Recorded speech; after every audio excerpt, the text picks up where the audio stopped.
Ce lieu-là, je l'aime bien parce qu'il est assez révélateur de ce que moi j'ai vécu depuis tout gamin, hein. Et mon terrain de jeu, c'était le parc de la Marine, qui était dans une autre configuration que celle actuelle, quoi, qui était entouré de blocos. Et il y avait des grands toboggans avec des bosses, des cages à poules qu'on arrivait à renverser. C'était assez sympa, on pouvait grimper sur les blocos en grimpant sur les arbres et tout. C'était quand même assez sympa, c'était un beau terrain de jeu. Un autre terrain de jeu qui avait de bien aussi, c'était le Pertuis de la Marine. Donc le Pertuis de la Marine, c'est là où il y a l'hôtel communautaire. Ce qu'on appelle à Dunkerque la cathédrale Saint-Albert d'Anvers. Et là, à cette place-là, ici, il n'y avait pas ce pont-là. Et c'était un cimetière à bateaux. Moi j'habitais rue Wilson, c'était cette rue-là. Donc, notre terrain de jeu il était là, dans le cimetière à bateaux, et c'était fantastique, quoi. C'était un univers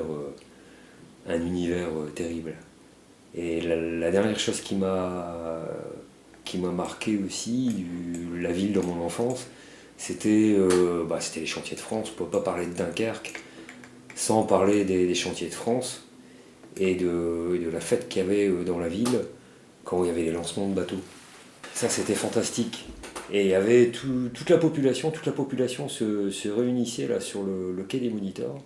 Moi, mon père, il m'emmenait en fait là, parce que les cales de lancement qui se situaient ici, les bateaux glissaient comme ça, les gros paquebots glissaient, les gros cargos glissaient, et au son des teutres, des sirènes de bateaux, quoi. Et c'était vraiment une fête dans la ville à chaque fois qu'il y avait le lancement d'un bateau. Donc ça, c'était quelque chose qui m'a profondément ancré dans le territoire dunkerquois, quoi. C'était un catalyseur de la population. Normalement, on voit ça qu'au moment du carnaval.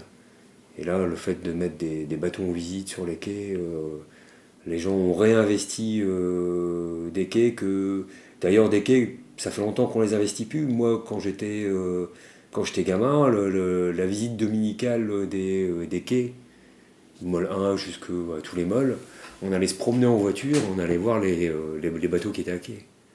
Et depuis, tout a été fermé, barriéré, c'est plus accessible. On n'a plus l'impression qu'il y a de l'activité, mais avant, c'était la balade du dimanche après-midi, avant d'aller faire un tour de digue, quoi.